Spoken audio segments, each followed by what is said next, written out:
Hi, my name is Mouseketerrys, and the brand I developed this semester is called Mouseketerrys. As I developed my brand, the reason why I wanted to start this was because I have a passion for Disney, growing up in Southern California, going to Disneyland all the time. And now that we live in Southern California with my little family, it's been fun making special family memories with them, especially since they're still young.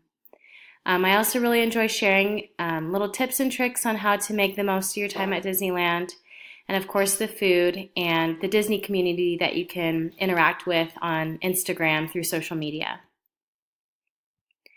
Developing my audience was inspired from other Disney Instagram accounts, just seeing what they did and what worked for them. And the audience includes all people, the young and the young at heart. And more specifically, young families and mothers with young kids, just like me.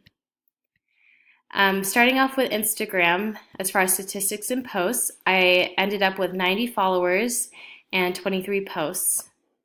The most popular post received 338 likes and 9 comments. And the way I got my followers was I just shared about my page to my personal accounts, and also added appropriate hashtags and followed other Disney accounts and interacted with them through comments. And I found out that what worked with Instagram was that you could connect beyond your personal friends and followers. The hashtags were a really great tool. The presets made a huge difference in creating beautiful photos, and I've noticed that people love food photos. Some challenges was that it's easy to get drowned out. There's so many other Disney Instagram accounts out there, and you really need to be unique. You need high quality visuals to attract attention. You need to use the right hashtags to drive the right traffic. And this is that one post I told you about that was 338 likes, which is the most popular post I had on Instagram. And of course, it's a food picture. And then I've also noticed through other food pictures that they also got the most attention. As far as Facebook, I had 165 likes, 165 followers, and 17 posts. The most reached was 163 people, and that was my native video. And the most post clicks was about a tip that I had shared. And then most reactions was through something more personal. It was a picture of me and my daughter in matching shirts.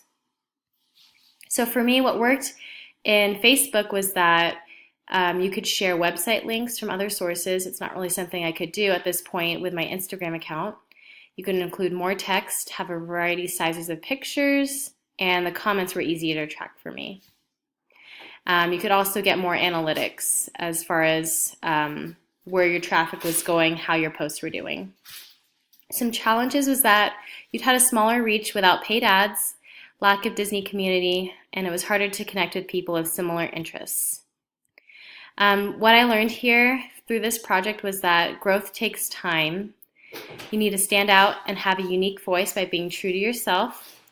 And you really don't want to be like everyone else, or else there's no point in what you're sharing if you're just like everyone else.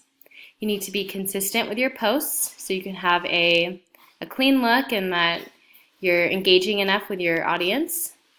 You need to have exciting visuals, and of course engage and be personal to connect with your audience. Reply to comments and comment on others and just interact in the community. I really enjoyed doing this project and all that I've learned here. Thank you.